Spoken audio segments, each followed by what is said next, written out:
beginning to wonder what was more exceptional. When Stephen Ross sat down with Joe Philbin across the table and said, "Oh, that's my man," after listening to Joe? Or was he more excited when he heard Mike McDaniel say things like that? Mike, how would you face your team after a small, short, hopefully losing streak? And he says something like that, and Stephen Ross says, "This is the guy. Get the contract. Get in here with the contracts." The time. Wake up with Defo, joined by Lubie. Welcome to the Defo Show.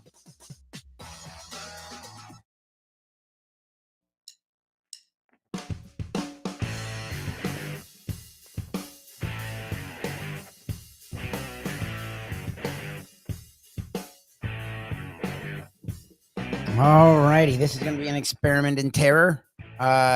Doing this alone while watching Luca.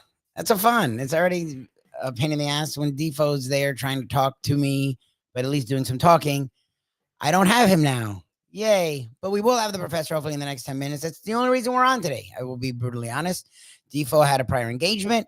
I, the newly minted father, who am on father duties till between 10 and 11 this morning, was very excited to just say screw it. I love our football Fridays. Love what is a half semblance of a degenerate Friday since we saw the professor. But makes my life a lot easier to just hang out with my son instead of having to watch him and do this.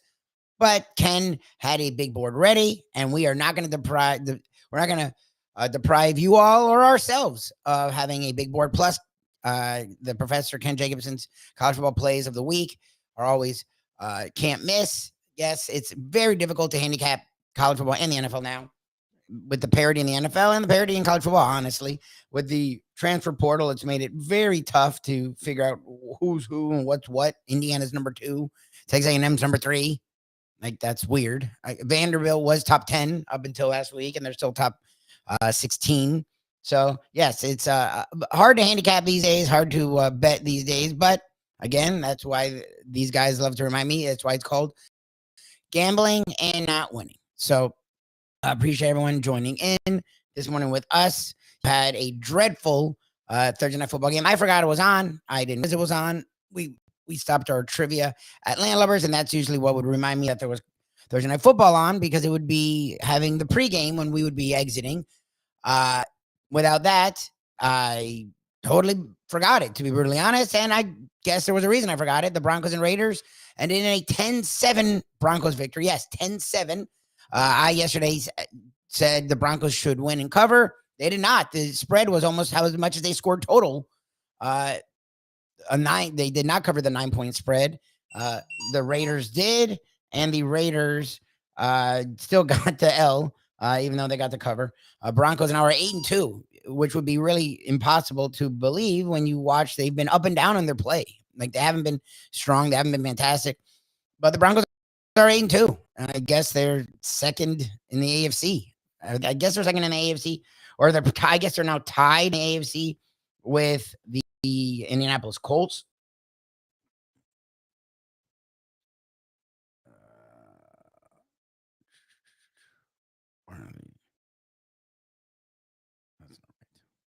Yeah, so that's what it is. Yeah, Denver is leading the AFC at 8-2, and then Indianapolis. So Denver is 8-2, so they're leading the AFC. But yes, the Colts and Patriots, two of the teams that, yes, people thought the Patriots would be interesting this year. They thought they'd be improved this year. No one thought that, from what I know, the Patriots would be one of the better teams in football. They played sort of an ant schedule. Yes, they did take on the Bills team when the Bills were struggling with everyone. We'll see. Feels like the Bills have sort of turned a corner. But again, when you're in a rebuild, which is what the Patriots are supposed to be, and Drake May started to look interesting last year, he's now been really good.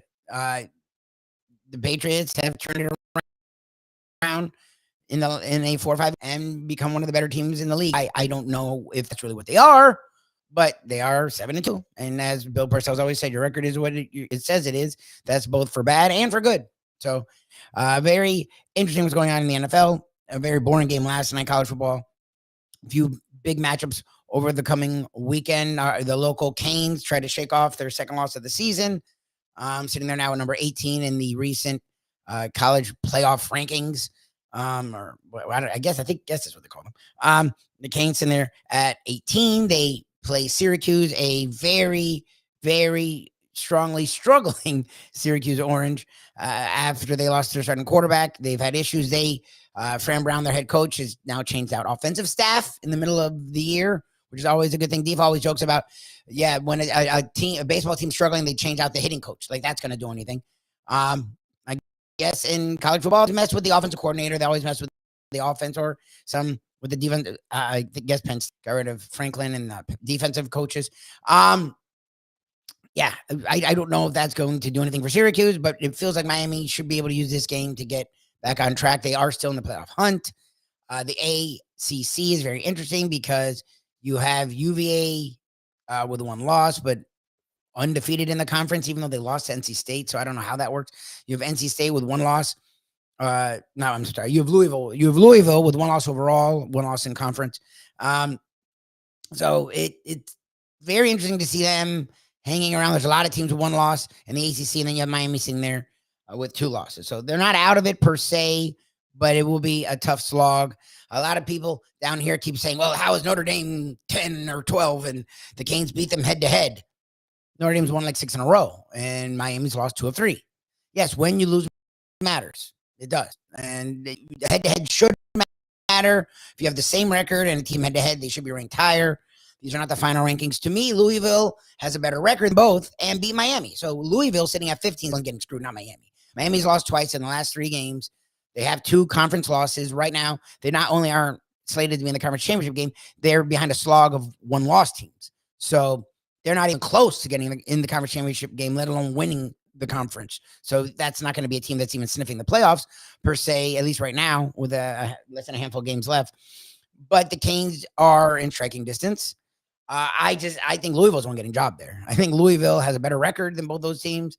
And Louisville has won a lot of games in a row, played really well lately, just like Notre Dame has. And they have, again, a better record. And they beat Miami, which Notre Dame lost to Miami. So there you go. Common opponent. Louisville beat Miami. Notre Dame lost to Miami. And Louisville has a better record. So to me, it's not Miami who's getting screwed. Again, for the second straight year, Miami has hurt themselves. Like fans have told you, and we still got job. Be undefeated. You want to be in the playoffs, be undefeated. And we still didn't make the playoffs. So out of the ACC, it's not an automatic. There's no guarantee. There could be as many as 3 teams. There may be as little as 1 team in the ACC because the banner programs in Clemson, Florida State, Miami have 2 or more losses. So the other programs are not running to push Virginia in there. They're not running to push Louisville in there. Someone's got to win the conference. Someone will get in, but there's no guarantee there's going to be a second team like last year, let alone a third team. I think they may have had 3 teams. There's no guarantee in that. Look, the Big Ten may not have 4 teams. They may not. They're struggling to get 3 teams in right now. The SEC has 9 teams ranked, which is ridiculous. Look, the SEC is the best conference. The SEC is the deepest conference. They're not at. I know Alabama, Georgia are top 5 right now, and Texas A&M is number 3. A&M is interesting. Georgia and Alabama have had their issues. I mean, Alabama has a loss to a bad Florida State team, and Florida State is bad. At 1-4 in the ACC, 1 ACC win in the last 10 to 12 ACC games. They have a loss to a bad Florida State team, and they play better football, but they've been barely winning. Alabama. So Alabama, the SEC may not be as top heavy as it once was, but the SEC is the deepest conference. I just don't know about 9 ranked teams. 9 ranked teams is a lot to me. But we definitely have some interesting college football on the weekend ahead. We have some interesting NFL on the weekend ahead. Being that I am by myself and I have Luca there, I will not do this much longer by myself since this gentleman did just join us and he knows a hell of a lot more about college football than I do. And he's been able to watch a lot more than I have with the ever-present Luca here. We will welcome the one and only Professor Ken Jacobson now, a little early, get me off the hook. Good morning, Mr. Ken Early. Jacobson. I thought we were. Well, I'm totally confused here. Early. Oh, it's 8:28 instead of 8:30. I mean, usually okay. Sorry. Okay. No, you're perfect. You're perfect timing. I'm saying usually we'll banter. You'll sit there for 3 or 4 more minutes. So yeah, I got it. Right on. Okay. Yeah. Well, how is Luca this fine morning? Luca's behaving this morning. Thank God he picked the right morning because yesterday he was a handful. and right. I was like over here while Defo was talking. So thank God. So welcome to Um, Friday for everybody with no Defo, which Yes. hopefully the Defo is feeling good. I don't know what he's got going up today, but happy Friday to everybody. And we do have a weekend of college football. I'm not sure how interesting it is, to be honest. I I feel like found this 3 is games. almost I feel like this is the almost like the breath before we get going. And or if you have YouTube TV, it's Can you just not watch anything? huh? Is that what's going on right now? Like BC Disney is like not on, and isn't that all of ESPN? Correct.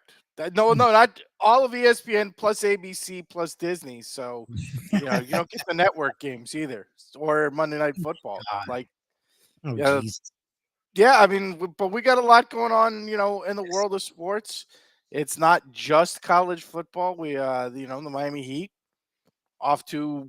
I don't know. Is it a good start? It feels like it's a good start, It's a fine start. but I it mean, also feels like when the Chicago Bulls are kind of good. Does that yeah, say anything about the East? Well, other than like maybe the East should just give it up for a little while. Like, because that's the problem is like when you look out west, you can go because the Lakers are actually surprisingly good without right? LeBron, and they're finding the kind of pieces that the Heat wish they could find.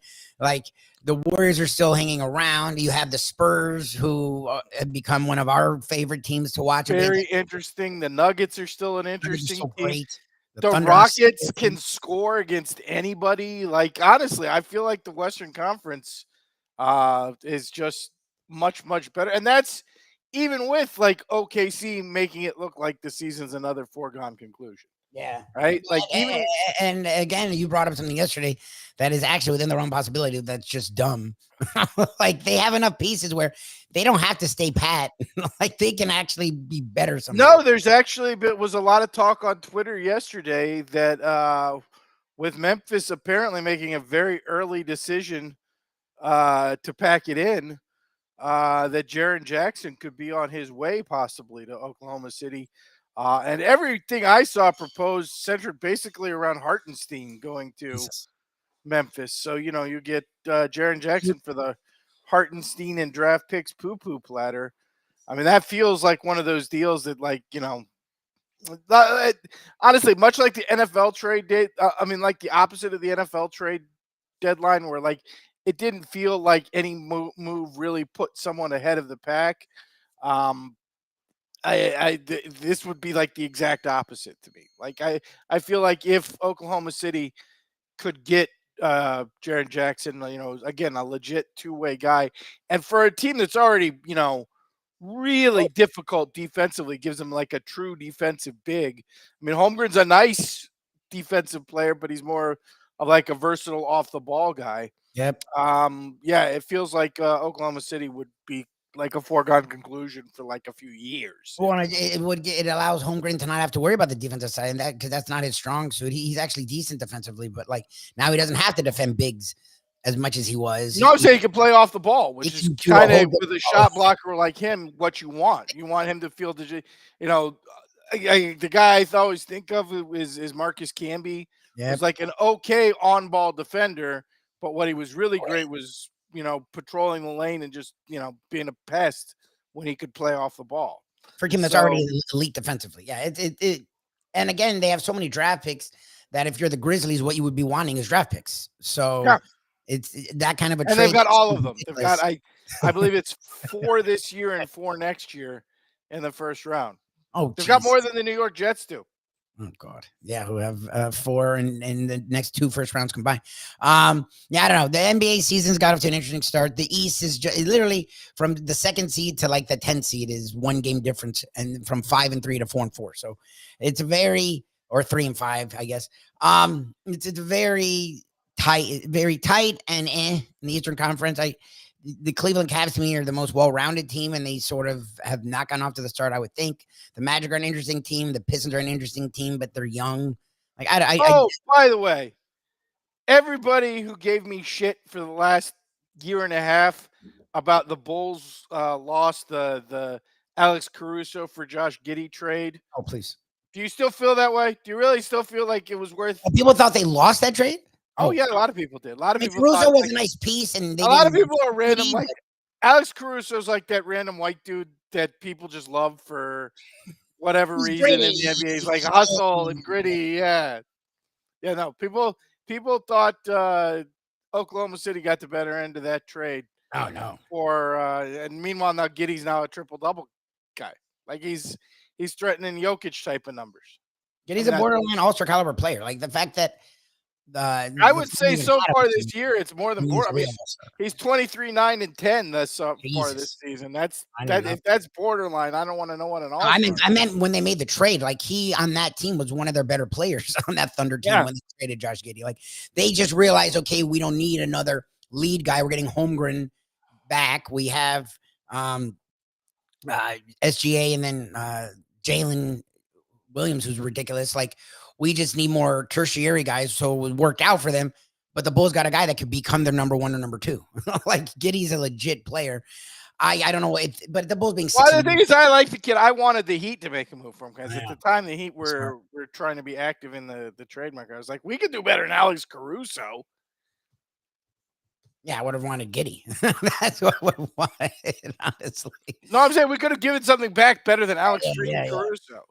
And like that's what the Heat is all about, is like the hustle and toughness and blah blah blah guys. Yeah. Oh no. Yeah. I mean, honestly, the Heat had plenty of that. They've always had a lot of that. Yeah. I don't know what to do with the Bulls. I don't know what to do with Eastern Conference at all. That's why we're talking a lot of football, because I think we have a ways to figure out what the hell the NBA season is. The NFL and the college football season, we have a better idea, I think. I don't know exactly what the idea is, because I look at the rankings and you see Indiana 2 and Texas A&M 3, and I still don't know what to do with either of them. I know they're undefeated. I know they have beaten some ranked teams, so it's not like it's all soft, but like I mean, look, and clearly I'm not an expert on this particular college football season, given the results. But I think maybe we've now gotten to the point where you just kind of have to accept this season for what it is, and maybe this reality for what it is. As far as this particular season, I happen to think Ohio State's just a lot better than anybody else, and that would probably make, not necessarily in terms of results, but in terms of talent level, Ohio State just a lot better than any program right at the moment. We've gotten to a point where between the portal and recruiting and spending on NIL, Ohio State is doing more with more than anybody else. They seem to be spending as much or more money than anybody else, and they're getting the better results than anybody else. As far as everybody else, I don't know. Like I haven't. Okay, look, we've gotten into this new era, and one of the flagship teams in the end, which is so bizarre, is Indiana. But they have gotten into this mode of we're just not playing anybody. Yeah. So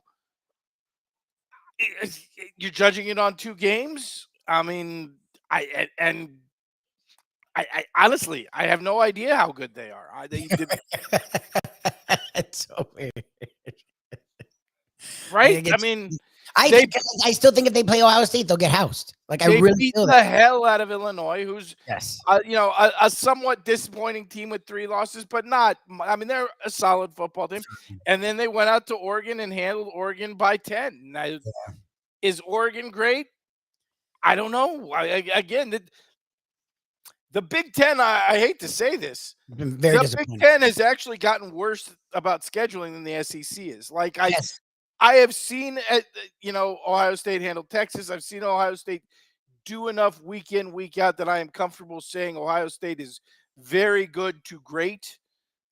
I don't know what the hell the rest of the Big Ten is, because none of them played anybody. Like, again, Oregon, as much as Indiana, Oregon's an example.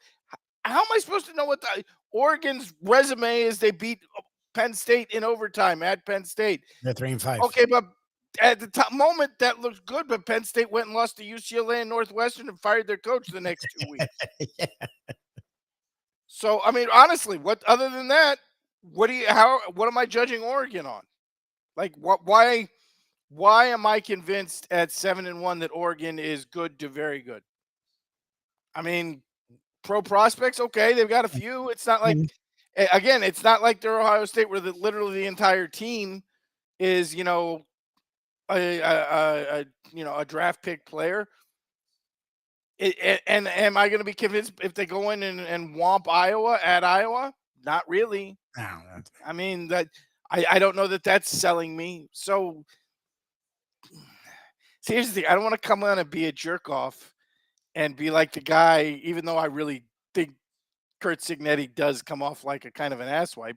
I don't want to be the guy who like blames Kurt Signetti for ruining football because I don't really feel like It's a great story. Like, I don't feel like he's the one who's no. set the precedent here. No.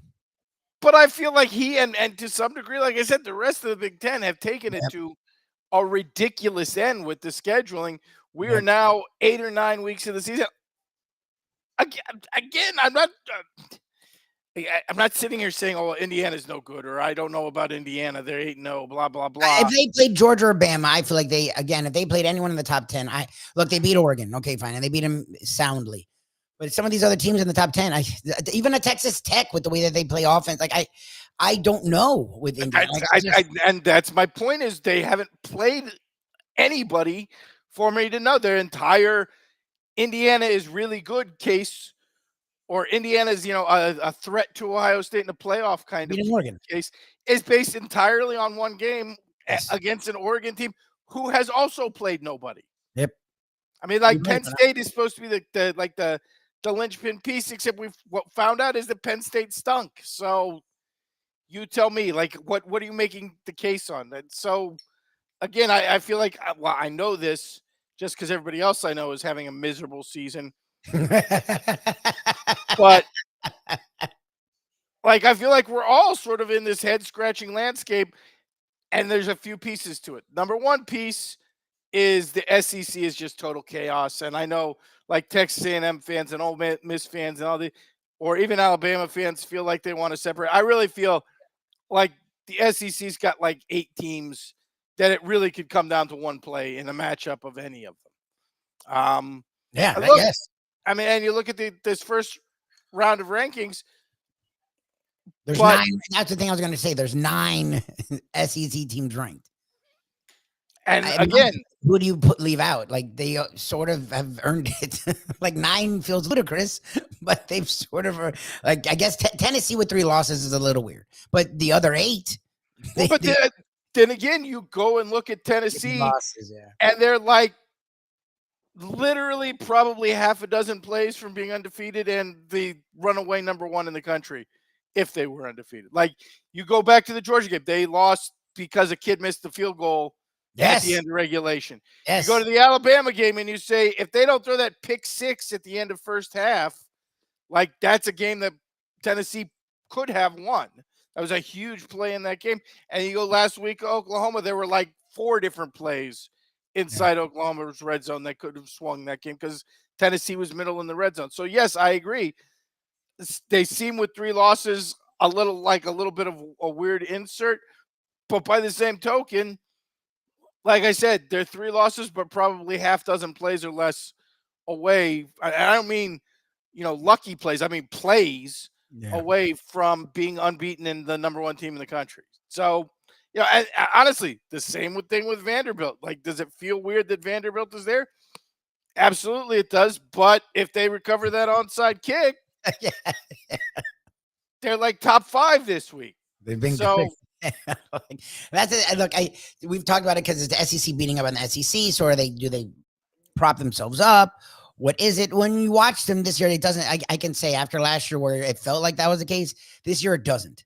Like, Ole Miss looks legit. And by the way, we've all been taking a shit on Texas for the entire season. And they've recovered. But if in 2 weeks they beat Georgia and then 2 weeks after that they beat Texas A&M, Texas is going to be in the playoff. Yeah. And I'm not saying they're going to win either of those games necessarily. I'm just saying it's not completely out of the question that as much as we sort of we wrote Texas off like in week 3, like it's not completely out of the question that Texas could make a run at the playoff. Well, and that's the thing is, like, where they talk about the Big Ten getting 4 teams every year and the SEC getting 5. The Big Ten is going to struggle to get 3. Like, Oregon right now is a playoff team, but you said it, like, they're not a team that feels like they're playoff. They're a team If that they feels were to like happen to drop a game to Iowa this week, which again they're done. at Iowa is entirely possible. I'm not making a pick on the game. I'm just not saying it's likely. I'm just saying like Iowa's one of those places historically, Tough to even play. when you're good, you don't necessarily want to go play there. Yep. Interesting, matchup in terms of the national title picture. And you're right. If Oregon were to have it drop a game, now they're going to be. I mean, I think they're like a touchdown. They're 6.5 this week, and that's the closest game they'll play in terms of Ability. in terms of the spread over the. Well, actually, that's not true. I take it back. I forgot they have USC and Washington to close the season. Exactly. I'm not saying they will drop a game, but I'm not going to say it's impossible they'll drop a game. Okay, and that's the thing is that people talk about the SEC getting a 5th team. That there's going to be a lot of arguments for that 5th team. Again, they have 9 ranked teams. And they have is it 6 in the top 12? I mean, yeah, 7 in the top. I think it's the top 14, not the top 12. But so 6 in the top 14. Yeah. And honestly, just to use a team that's in under the current structure. The Notre Dame thing is weird. Are you going to tell me the 6th place team is necessarily that much worse than Notre Dame? I think the 5th and 6th SEC teams and Louisville have a better case than Notre Dame. People down here are talking about Miami over Notre Dame. Yes, because they have the same record. Miami won head-to-head. I get their case to me, but then Louisville has a better case because Louisville beat Miami, who Notre Dame lost to, and they only have 1 loss. What is Louisville? I have no idea what Louisville is, but they only have 1 loss, and they're sitting there at 15. To me, Notre Dame's case is they won 6 in a row and they're Notre Dame. That's their case, which to me is sort of a half-ass case. I actually agree Notre Dame does not belong in the playoff right now. But the problem is, are they going to put Louisville over Notre Dame? No, they're not. They're not going to do that. So that's it. It's a weird thing what they do. And in the end, the Big Ten really deserves 2 teams. Will they really not put in a 3rd Big Ten team? No, they will. They will because they know the Big Ten will come back with threats and everything if they don't get a 3rd team in. Honestly, we probably need to acknowledge what this and at this point with the playoffs, it's to some degree out of control. If you want to expand it to 16 instead of 12, I don't really give a damn because I feel like what we saw last year was that having a home field game in winter in these scenarios is such a gigantic advantage that the top teams don't really need a bye. They can have a bye, but they don't really need it. Basically playing at home is more or less a bye anyway. There's not going to be a lot of road wins in the playoffs. No way. So if you want to expand it to 16 and just make it auto bids, that the SEC and the Big Ten are both going to get 4 auto bids at the start, I don't have a problem with that. And with look, the other thing we're seeing is that even when the ACC might be pretty good as a conference overall, decent, actually, when the Big 12 might be decent, better than pretty good. Yeah, BYU, Texas Tech. Overall, they're not going to deserve 3 or 4. There's going to be plenty of space for SEC and 4 Big Ten teams before it really gets controversial. And this year, yes, it could get controversial because the 4th Big Ten team could be kind of a dumpster fire. But let's be honest, there's going to be some ACC champion and Big 12 champion teams that are kind of dumpster fires that get in. And there's going to be some years where the Group of 5 team is not necessarily, world class. That gets in. I want those teams in. I want Notre Dame in when Notre Dame. If we're going to have a playoff this big, I want those teams in. Do I think USF is really in the weight class that, people where they're dropping 50 and 60 a week and scoring 2 defensive touchdowns, except when they choked to Memphis. Thanks for that, Golish. That was anyway, But do I want to see them? Do I think USF's really got what it takes to go in and win a road game in the first round against one of the teams? Absolutely not. I don't think the overall talent level is there, particularly along the offensive and defensive lines. That said, do I want to see the game? Yes, I want to see the game. Well, look, again, and your thing was you never wanted it to even be 4 teams, let alone more than that. No, but if you're going to have 12, you might as well have do it. Yeah, if you're going to go to the team. Particularly because we're not getting what I hoped. What I hoped was this would revitalize the start of the season and out of conference play. And instead, what we're getting is Kurt Signetti, who's Yep. like, yeah, I'm going to play 3 directional Indiana. I didn't even know Indiana had directional schools, honestly. I've never heard. That's funny. I mean, he's playing schools that John Thompson would have been embarrassed to play in basketball. Yeah, Georgetown went pretty deep. Like, or not, Boeheim was another one. I was gonna say Syracuse. He's Syracuse, another one. no. He looked at Jim Boeheim's out of conference schedule and was like, "That's for me." Yeah, exactly. As I find out if Central Connecticut State has a football team. Exactly. But yeah, no, Yeah. like we've seen the exact opposite. Where and again, even this year when we had that really good week 1. It's the same teams that were doing it before the larger playoffs started, Alabama and LSU, et cetera, who are still ambitious in the early season. And the schools like Indiana just aren't doing it. Like, I mean, we're not getting any new participants in these big out-of-conference games. Like, No. that played these big games to start this season were the same ones who are doing it under the old structure. So yeah, it's the big schools that got used to doing it that are probably going to do it less and less. And again, the SEC is talking about adding a 9th conference game. They already were weird about out of conference. They're not going to be running to do out of conference games. And the Big Ten followed their lead and took the mantle because they don't play any out. I mean, by the way, for the people who say, "Well, you're going to ruin the conference championship games if you add the 16th," it made it not matter.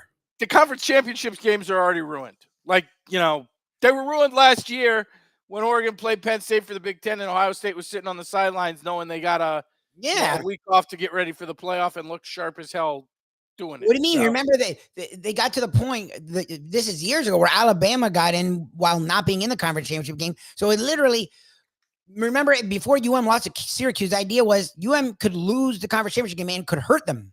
Like, you'd rather not be in the conference championship game because that's another game you could lose. Now it worked out where they did, and I'm glad they did it that way, where the team that lost, they gave them the benefit of being in the conference championship. But that's not an every year thing. Like, it actually almost hurts you half the time. So you'd rather not be in it so you could be healthier. And again, it could hurt one of the Big 12. It could hurt. Again, we're going to get a showdown game this week with BYU and Texas Tech. Both deserve games. I kind of think Texas Tech will win the game. Yeah. But if BYU were to happen to win and then go on and lose the Big 12 title game, I'm not sure a one-loss BYU team's getting in. No. Even though I think their resume overall is pretty good. Yep. Because I think the Big 12 is pretty good. I don't think it's great. I don't think it's on the level of the SEC. No. Do I think Ohio State would beat every team in the Big 12 by 50? Yes, I do. Probably.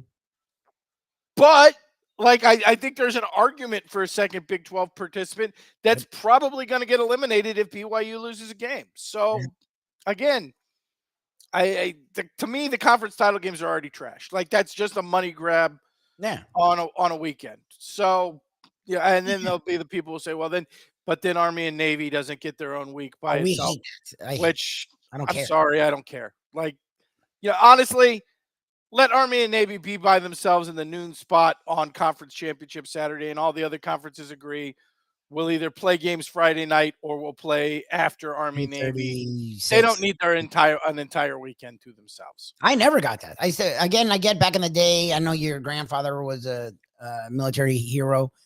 So I get paying homage to those in the military. But this isn't the 50. Like, that game hasn't had national relevance in a long time. Like, whenever they do that every year, I'm like, what are they doing? I'm like, why do we have a week off? Like, it's like the Super Bowl now that we get 2 weeks off. I'm like, I don't think we need this week off. That's actually a good suggestion. Fine, let them have their own slot. They don't need a whole weekend. I don't know. We'll see. Or honestly, let them play the Friday night before the conference championships games. There you go. They can have their own day. They don't have to, or their own slot. They don't have to have a whole weekend to themselves. I think it's unnecessary. I can't believe I'm the one saying this, but we're at 12. We're not going backwards from 12, which would be my preference. Yep. Yeah. Go to 8. I would rather 8. But now that we're at 12, we might as well go to 16 so we can eliminate these fine edge arguments, which we're now at the point 2 years in a row where we're basically arguing. We're literally Notre Dame at 10, and I'm not picking on Notre Dame.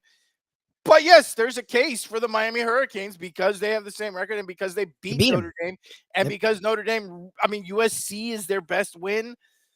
Like, there's a case where 19, who really has no business in the playoffs, has as much of a case as number 10. Yep. Yeah. So again, I throw my hands up at all of this. Yeah. And look, I get it. But if we're really in a world where like the power of the Notre Dame name value is that's what's getting you in, still important in a 12-team scenario, well, then we're still in stupid territory, aren't we? Yeah, that was the whole point of this, was we stopped worrying about that stuff. But they always do that. Head-to-head matters. And they're like, oh, well, never mind, because it matters except when this team we want in. Yeah. Then it doesn't really matter. Well, again, going back to the FSU year, conference championships matter. Oh, wait, we can't screw the SEC. Okay, never mind. Conference championships don't matter. Whatever. Ever since then, I've put it all with a grain of salt. And you did it when they went to 4. You were like, look, once they go to 4 teams, they're going to go to 12. Who knows where they're going to go to? So it's all hell is going to break loose anyways. And you're not wrong. Like, I mean, and then not inevitably, within the next year or two, they're going to go to 16. So we'll see. But there is a slate of action. You have been making plays every week. I know they've not been very well because with the transfer portal, it's really hard to read teams, especially every week. I mean, again, I'm not trying to make excuses. I'm admitting my failures. No, you're putting your money behind them. This is money. Look, again, I mean this legitimately, and I'm not talking about just from a watching week to week perspective. I'm talking about a breaking it down perspective. We're 9 weeks into the season, and again, outside of Ohio State, who I'm very confident in, like 2 through 30, I don't really know. Because UM's 18 right now. UM was number 3 2 weeks ago, and they deserved it. So, and the teams they lost to are not bad teams, and they were very close games. So, honestly, that's the biggest kick in the balls. And I know you still blame Mario, but as a Miami fan, blame Mario, I hate Mario Cristobal. No, I don't hate Mario Cristobal. I actually like Mario Cristobal. I've gotten a chance to meet him a couple of times. He's a really good dude, and I hate to say this, but for a football guy, he's like a really smart dude, which isn't always the case, particularly among featured coaches who you expect to be, mad geniuses and whatnot. And very often they're really not geniuses. But, the 2 losses, I will say from my Canes perspective, and I know the Mario sucks thing is the 2 losses of the season are entirely on Carson Beck, in my personal opinion. I think Carson Beck has been a huge disappointment for the Miami Hurricanes this season.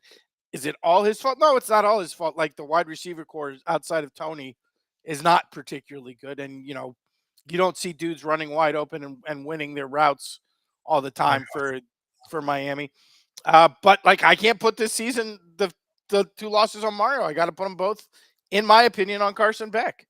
No, I don't think Mario did any Georgia Tech things. That's what it's just, it feels like his conservative second half mentality has permeated the ball club, because I do believe Shannon Dawson does call the play. So we joke, okay, the second half is Cristobal taking over. No, I think Shannon Dawson, who calls an interesting first half every game and then a weird second half every game, I think it is him. And I don't know if it's Cristobal has laid down. I really don't know. It's just, they do similar things you've seen Mario do since his Oregon days, where they'd have Justin Herbert and they'd be running it on 3rd and 5. It's like, dude, you have Justin Herbert. That's weird. So I just think that's a Cristobal thing. But I have not said he's, as Defo likes to say, he's Mario, he's Cristobal. He hasn't done any specific dumb decision that's lost him games. They just have gone to the tank in places where it's like, dude, if you just built a bigger lead, it wouldn't have mattered that the second half was struggles. But that goes to the point. Tennessee with 3 losses. They shouldn't be ranked. I agree with that. They also could be top 5. The outside of Ohio State. Again, if they won those 3 games, you could make a very good case, given their schedule, they'd be number 1. And the tougher schedule than Ohio State. Again, they're a half dozen plays away from being unbeaten in number 1. After Ohio State, it's a freaking logjam, and I really don't. I'm glad we have 4 weeks. Point. And honestly, for people like myself and other people who like the action and whatnot, this may be the reality we're just going to have to get used to moving forward, where it's increasingly like the NFL, among the top 25 or 30 teams that, yes, one or two teams may be, better weight class than the rest. But after that, any given Saturday. Yeah, that's what it feels like. Which, hasn't ever been the case before in the history of college football. No, not really.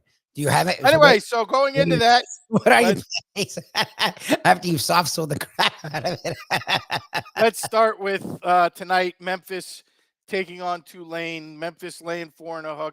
I think Memphis is on a roll here, and Tulane really, I don't know if they were looking ahead to this game, but absolutely got clobbered by Texas San Antonio last week.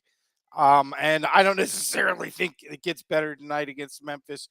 Tulane, not very good defensively, 103rd in the country defensively. Not like Memphis is exceptional. They're 48th, but that's, 50 yards and 6 points a game right there for a home game for Memphis where they're only laying 4.5. Definitely like Memphis in that spot. Wish I had an opinion on BYU and Texas Tech. I do think straight up Texas Tech will win the game. I think 11.5 is a little heavier than I'd want to be involved in. So even though that's a game of the week, I'm going to have to pass on that. Okay. And then we get into some other games. The one spot, I think the best spot is Texas A&M against Missouri. If you saw Missouri 2 weeks ago against Vanderbilt, they were going to win that Vanderbilt game until their quarterback broke the leg.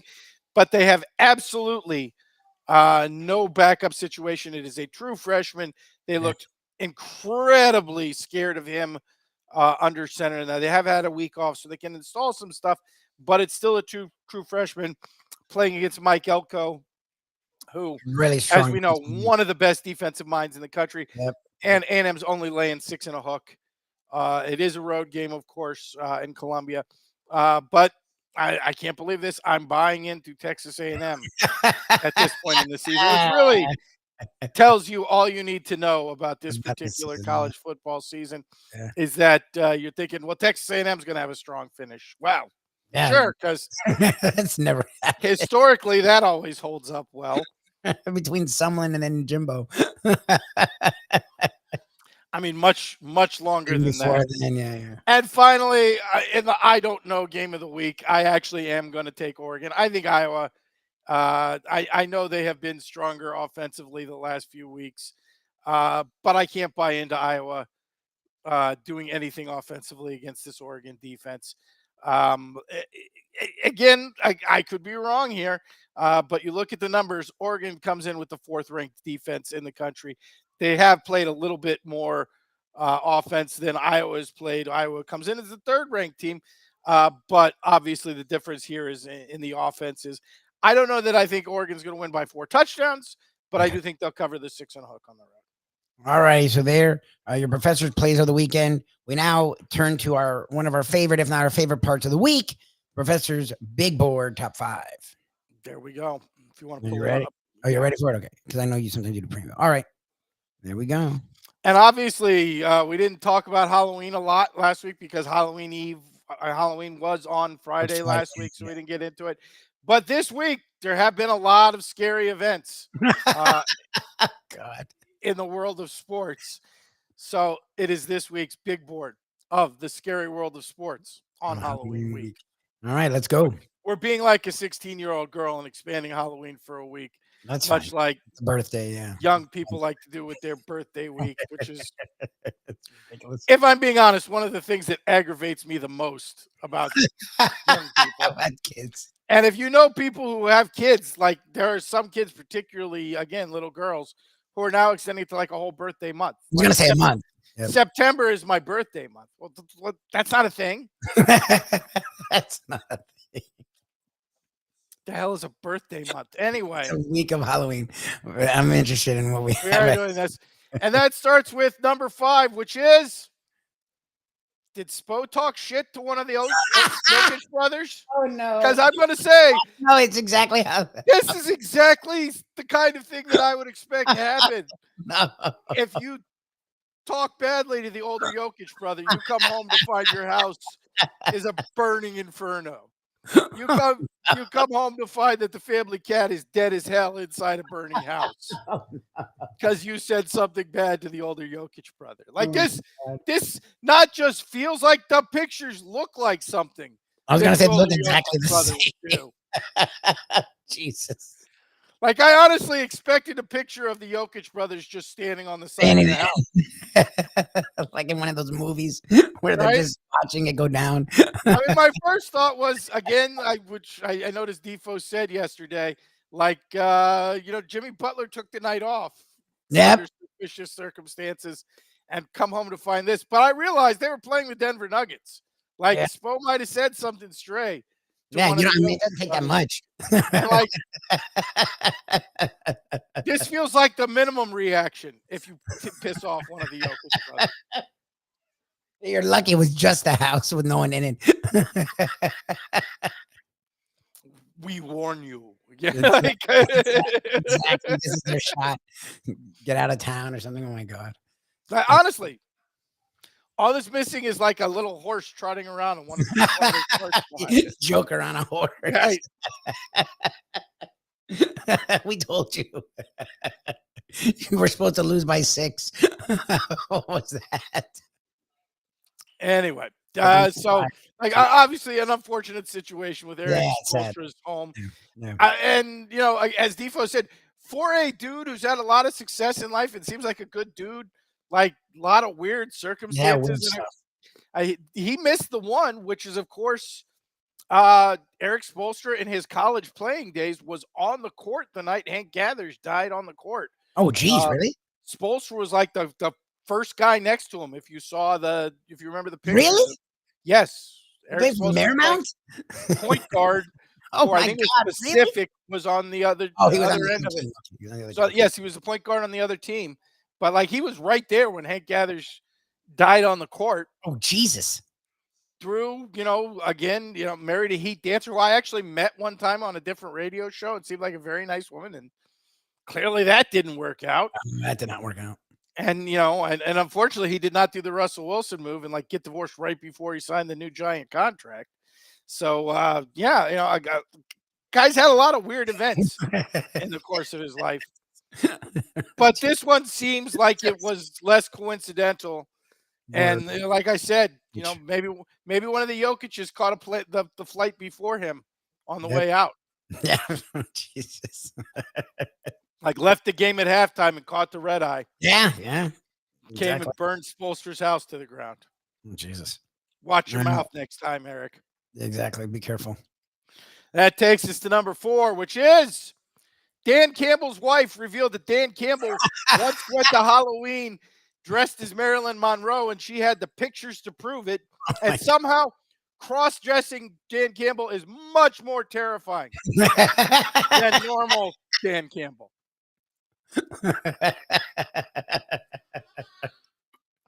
Like 6'5", tatted up dude dressed as Marilyn Monroe, much scarier than normal. Oh my God, look at him. Oh Jesus. Which I don't know how that's maybe I think it's because he kept the stubble with the outfit for some reason. Yeah, he kept his face. Him look like the scariest human being in the world. Oh my God. Here's my question though. Yeah. Like for Dolphins fans who love this dream scenario where Dan Campbell somehow got the permanent job with the Miami Dolphins as the head coach, does this picture eliminate him in the state of Florida with all our issues about cross-dressers and trans people? Like what DeSantis had stepped in and go, look at this Halloween picture. This man can't influence our children. He's not allowed. He's not allowed to be even though, again, cross-dressing Dan Campbell is much more frightening than like if he I'm not scared of Dan Campbell, but if he showed up on the sidelines dressed like this, I would be terrified.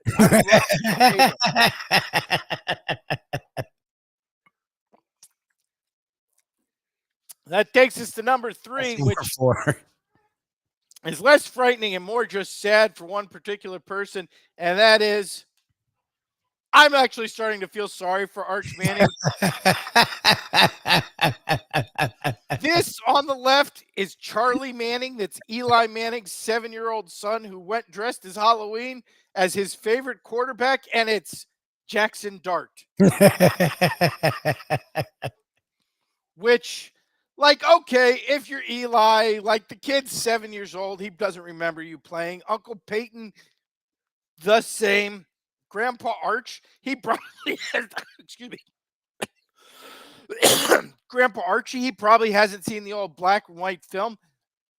But Arch Manning is like 2 years younger than Jackson Dart. Like, and he's already having a tough season. To find out he's not his own nephew's favorite quarterback and that his own nephew loved Jackson Dart more than him, who, I mean, that's not like a high bar. It's not like Jackson Dart's having Dan Marino in 1983 kind Yeah, of exactly. season. Exactly.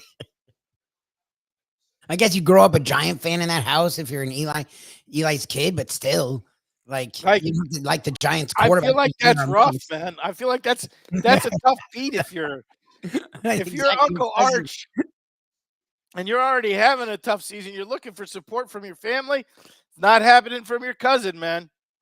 No, it's not. That's the thing, is like he's already on the national scene. Like he's been for 2 years, wouldn't you? And it's not just a fame thing, because Uncle Arch is just as famous, if not more so, than than Dart. Like, and again, they Jackson played Dart football together last year. Like he was a late first round draft pick. It wasn't like he went number one. Anyway, yeah, that. It seems impossible to feel sorry for Arch Manning. But this after year, this, I have a little pity for Arch Manning. Like, he's taking it on the chin. Yeah, this year's not been easy for him. It's definitely taken him down a peg or two. And again, got rougher when you went to the family Facebook and found out cousin Charlie went trick-or-treating as Jackson Dart. Also, I got to say, I know it's Eli Manning's kid, and they, have all the money in the world because everything the Manning brothers touch turns into a giant pile of money. But that is quite the chain for a 7-year-old. Like, I hope that's part of the costume and it's fake. If not, that's a big ass Cuban link for a 7-year-old to be going around. He's like straight out of Miami. Aqib Talib is coming to the Manning house to snatch that chain. Exactly. I didn't even notice that. I presume it's not real, but I guess you never know. They are the Mannings. Exactly. They made a lot of money, and they keep making a lot of money. That's number 3 on the big board. Number 2. What the hell? How is Miami supposed to compete with this? What the hell was the theme of SMU's week when both Shooter McGavin and George W. Bush showed up on the sidelines? They had both. Wow. Was it like evil right-wing conservatives? Because Happy Gilmore didn't really cover Shooter McGavin's politics, but he seemed pretty conservative. Like, Shooter McGavin doesn't seem like he was written as a liberal character. No, I really want to know what the theme was that W and Shooter McGavin both show up. And it was Mr. Burns at the Yale game. He was booked, so he couldn't show up for this. I mean, the only thing I can think of course, is that, Craig James is frequently on SMU sidelines, and SMU wanted Craig James to have a week where he could feel good about himself and all the hookers he killed while he was at SMU. So they brought in Shooter McGavin and George W. Bush. They were worse. Like, honestly, when they called up, we're like, yeah, we have some celebs on the sideline. Oh, who is it? It's George W. Bush and Shooter McGavin. What are we going for here? Like, what's the theme of that? That's weird. Like, and honestly, if you're George W. Bush, don't you feel a little cheated that you show up to a college football game in Texas and Shooter McGavin is there? Because Shooter's getting all the attention. Yep, especially with the new Happy Gilmore out. Yep. Shooter's the one who gave the pregame speech. It wasn't George W. Bush. Oh my God. Oh, Jesus. I'm just bizarre. Like, when you were the SID at SMU and setting this up for the weekend, like, what was this homecoming? Like, what and if so, what did the dance look like? Exactly. Why was this where you went? It's Dallas. You could have found plenty of people. Again, I really want to know when they were coordinating this, like, what was the theme for the George W. Bush and Shooter McGavin weekend. And again, no wonder Miami was shook in that game. You look over and you got Shooter McGavin and W on the sideline. What is happening? And honestly, if you're the Secret Service, how the hell do you let a president around a guy named Shooter? And I know that that's not his real name. I know the actor's name is Christopher McDonald. Let's be honest. If you see Christopher McDonald in public, you think Shooter McGavin. Like his name might as well be Shooter McGavin at this point. Yeah, he's been in a ton of stuff, but yes, that's where you think of him from because he like stole the show in a sense in that movie, being a piece of work. That was number 2 on number 1, and I think it's obvious in terms of scary stuff going on this weekend. Defo's not here, so we can say so scary shit this weekend. At some point, America's going to have to admit I was right about Tom Brady all along. Like, honestly, I feel at this point I may have blamed Bill Belichick and Robert Kraft a little too much because we're now at the point where Tom Brady is just a goddamn James Bond villain. Like, he's like weird. Yeah, he's weird to like a part of this gigantic pyramid scheme that collapsed around FTX and crypto. Yep. He dresses like a James Bond villain, and now he's cloning his goddamn dog. Like, what more do you have to say about that? And it turns out, by the way, that part of it, the reason he's doing is he's a major investor in the company that did the cloning. Like, who the hell leaves football and invests in a cloning company? Like, you're a football star, you invest in sports bars, you invest in 100% car dealerships. You invest in car dealerships. You're Peyton Manning. You sell. Remember when people used to actually give Peyton Manning grief because he invested in the liquor distributorship and he said something about Budweiser after the game? Yep. He didn't clone his goddamn dog because he owns a cloning company. Like, what does Tom Brady have to do before America turns on this guy and realize, like, what does he have to build an army of killer robots? Because it feels like that's exactly where we're heading, is that it turns out that someone built the Terminator, and oh, by the way, Tom Brady is part owner of the company and has his own Terminator. Like, that feels like 100% where we're headed. That when the robots come to kill all of us, they'll be wearing TB12 jerseys. And I even forgot about his fraudulent nutrition company based on some exercise thing that everybody else in the world says, oh, that doesn't actually exist. There's no such thing as muscle pliability. Like, now he's out here cloning goddamn dogs. Like, and you won't meet a bigger dog person than me. I understand when you lose a pet, how painful it is. I've lost more than one dog through the course of my lifetime. We lost Loki last year. For those who've been watching the show a long time, Loki was always the one barking in the background. Yeah. But goddamn, I'm not going to go start a clone company and clone my goddamn dog. Like, at some point, America has. See, even Luca is scared of Tom Brady. And he should be, because I have been right about this person all along. Like, Brady and Flores, you nailed. Again, he is sitting right now in his chair, stroking a fluffy white cat that was probably cloned from a previous cat, and looking at his pinky ring.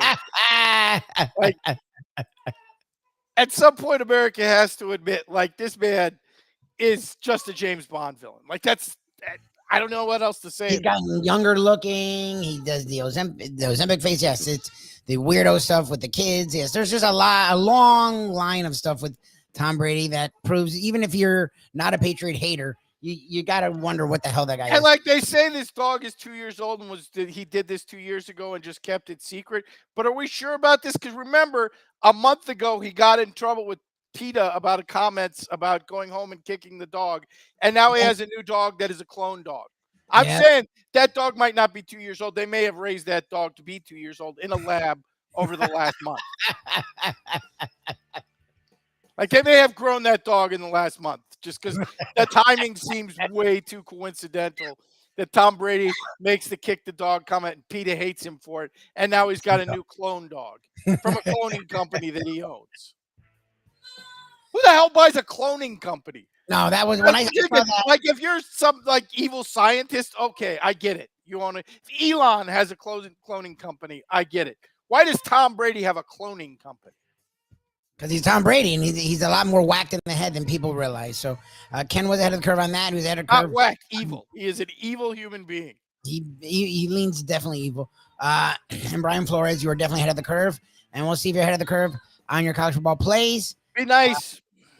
Well, I appreciate you doing this, Ken, man. We love the big board. And good luck on all your plays this weekend, my friend. We'll see you next. Have a great one, Lubie. Thanks. All righty. As Luca's crying in the background, that is my cue to go.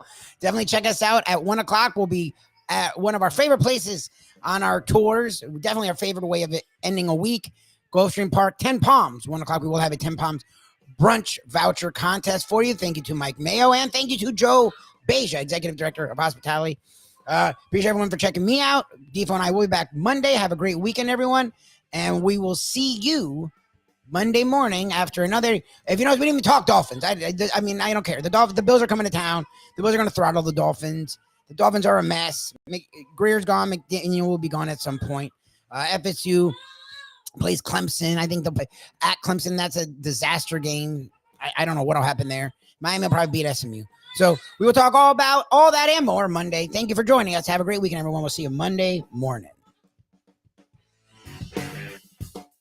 Let's go to eat a damn snack. Look what they done to my show.